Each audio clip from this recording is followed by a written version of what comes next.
Do we control the way we behave? Are people naturally good or bad? Can we make the best people do terrible things if we just change their circumstances?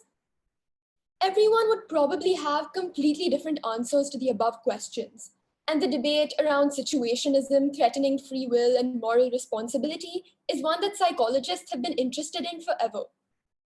About 40 years ago, a series of classic experiments showed that the behavior of ordinary people could be transformed by groups and circumstances, and that the most decent individuals could be led to behave in the most indecent ways.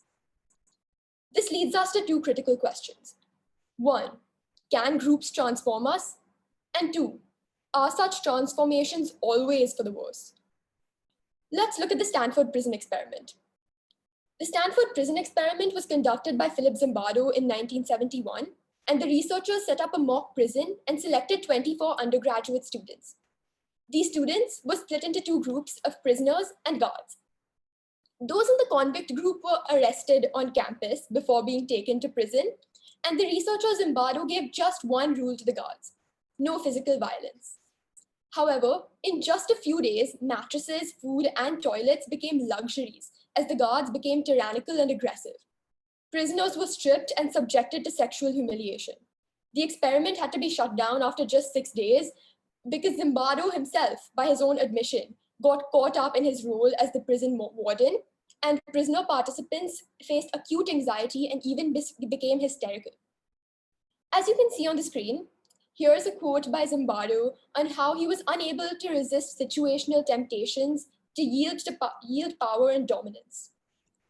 The situation turned an otherwise normal group of college students into authoritarian monsters, even though they had consented to the study beforehand and knew that all of this was role play. The experiment explains what leads to people's descent in authoritative groups.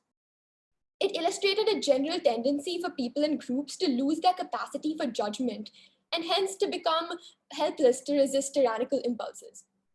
In the researchers' own words, groups are inevitably bad for you. Groups with power inevitably abuse it.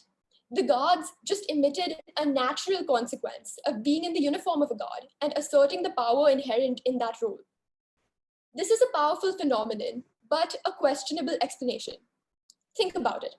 If it's natural to abuse power in groups, why did only some guards behave this way? And if only some guards were brutal, was this natural? Or was it a product of Zimbardo's leadership? This explanation also suggests that all of us would mindlessly abuse others if we were given roles that demanded this.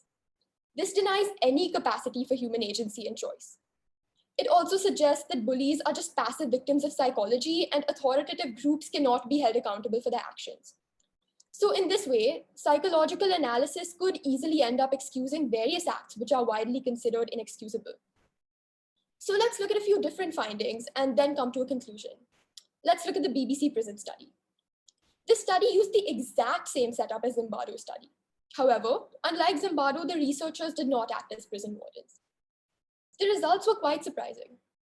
As time went by, the prisoners banded together to challenge the authority of the guards. However, the guards were never willing to properly exert authority.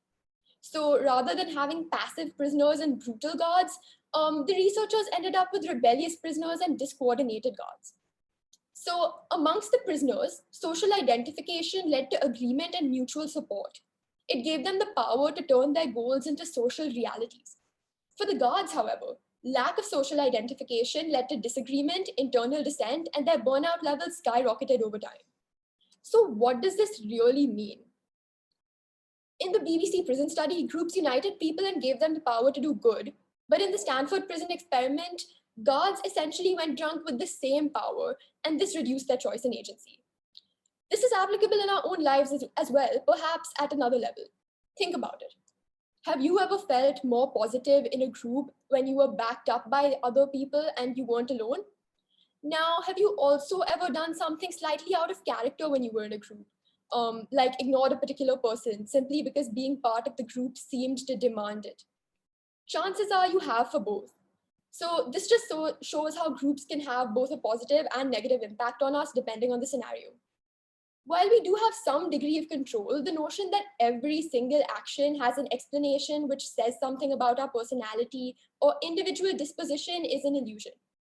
A lot of the time, when we aren't thinking or are just behaving naturalistically, the way we behave is largely situational. So ultimately, it's up to you and I to make what we will. It's in society's best interest to be cognizant of the situations we're in, since they can influence us greatly. Thank you.